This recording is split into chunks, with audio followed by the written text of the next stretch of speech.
everybody, Oliver G here from the Earful Tower. I'm sitting here with Chef Tony Xu. How are you?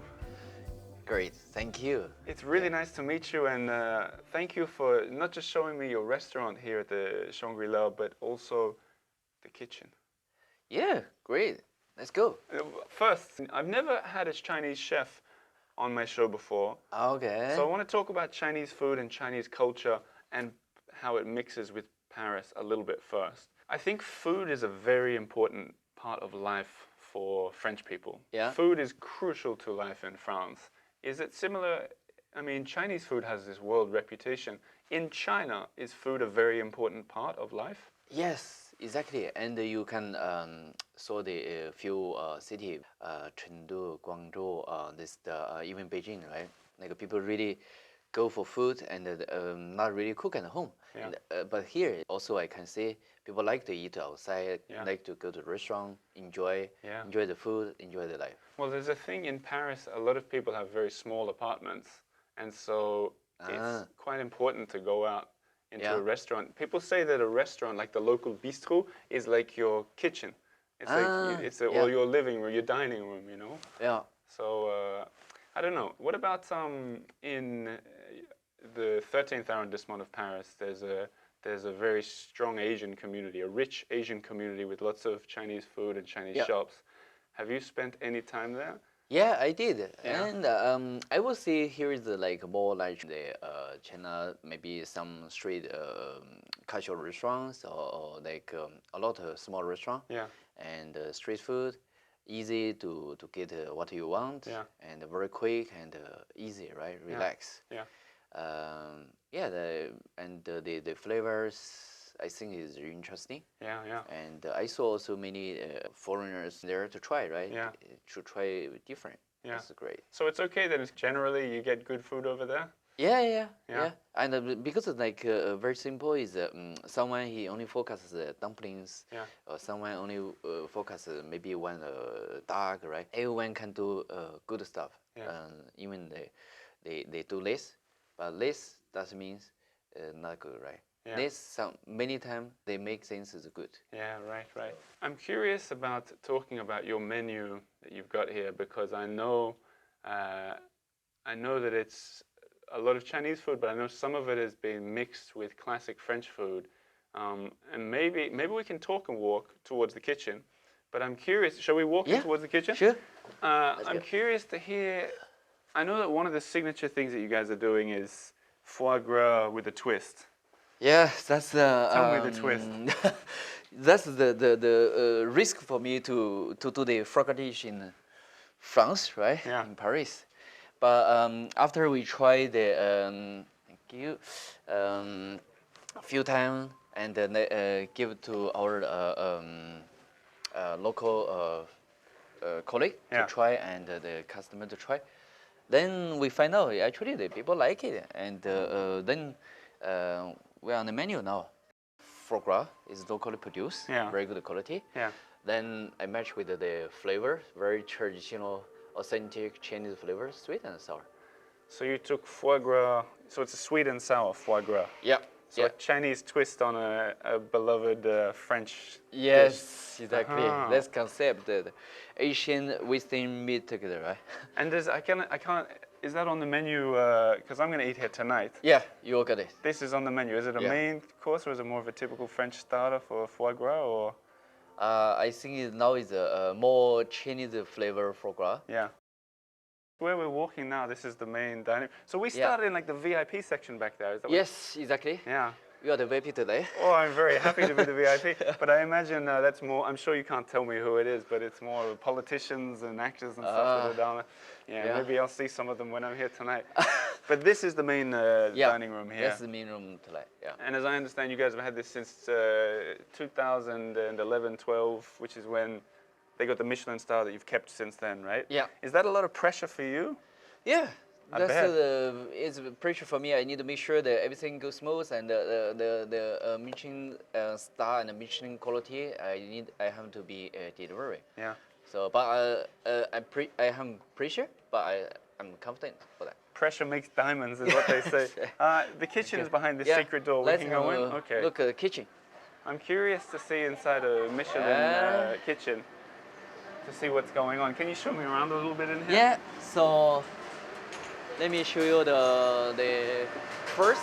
Wow, it's really busy all of a sudden. Yeah, that's my kitchen. Yeah. So first one you saw the oven for bake duck and the char siu. Yeah. That's for the Chinese cuisine.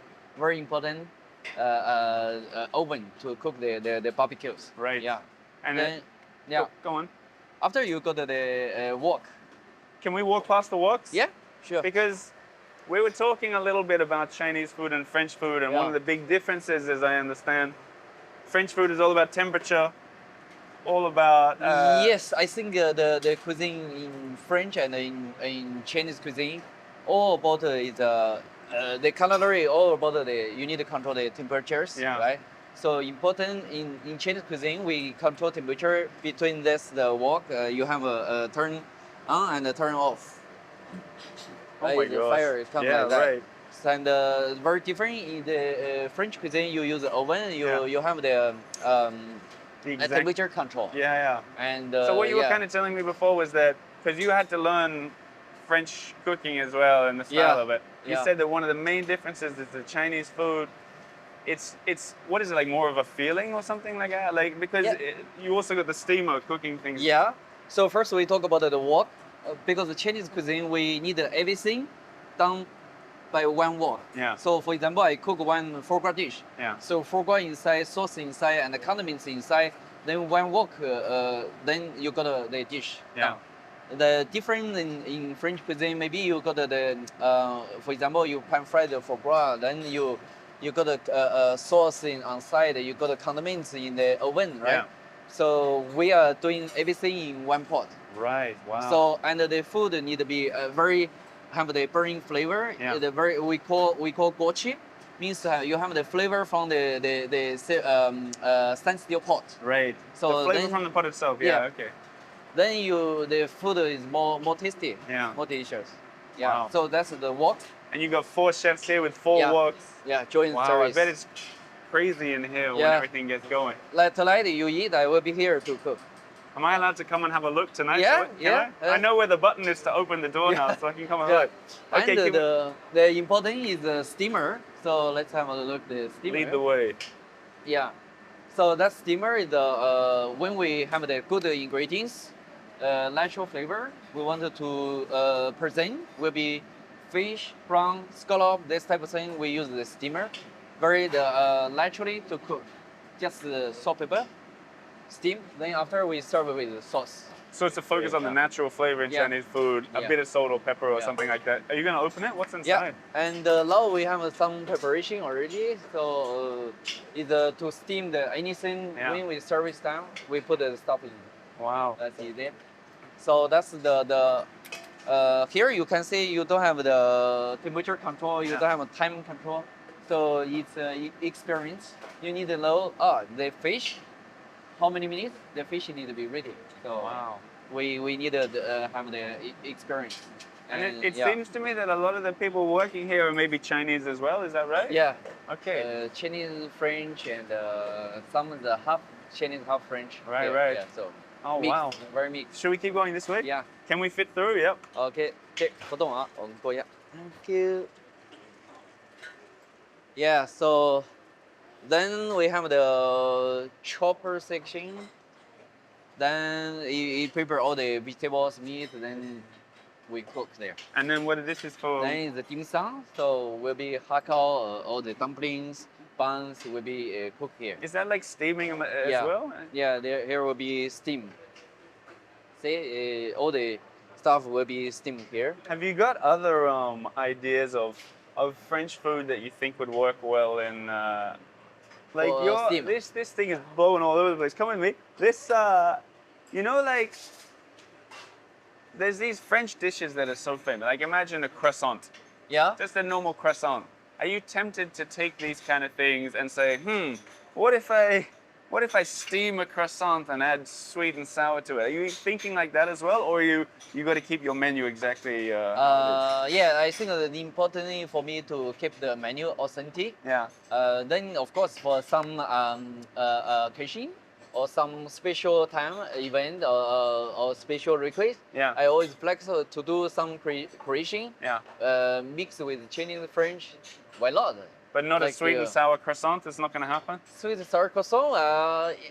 That's maybe hello, right? Everything is possible. Yeah. But for the currently, I make sure that because I just come from China, I'm sure I still have the 100% Chinese flavor. Sure. I make sure the menu authentic. Then all the French customer or all the who customer come my restaurant go to the authentic flavor. Yeah. I think I want to finish with walking through the kitchen, even though it's busy. But then you can walk with me. Okay, I love walking with a chef through the kitchen. I got two questions to finish with Chef Tony. Do I call you Chef Tony or Chef Shu?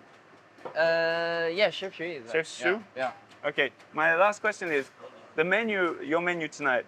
Tell me a dish that I should be the most excited about that I'm going to eat tonight. What? What's the one that's the best? I think that's the best one for you is tonight the foie gras.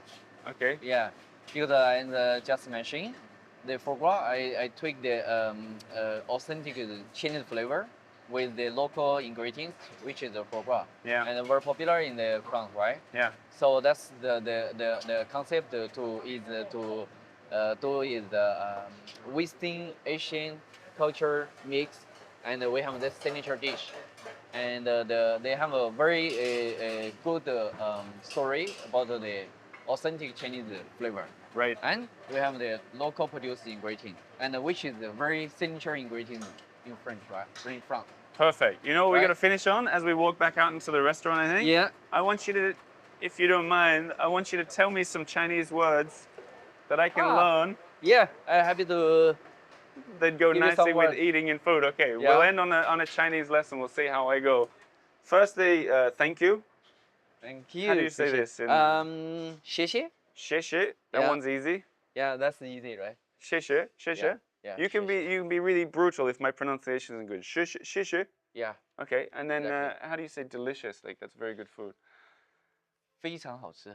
Okay, one more time. 非常好吃. 非常好吃. Yeah. 非常好吃. Yeah, you pronounce very well. You really? Okay. and then maybe goodbye. Goodbye will be the I think now I mix Chinese and the English.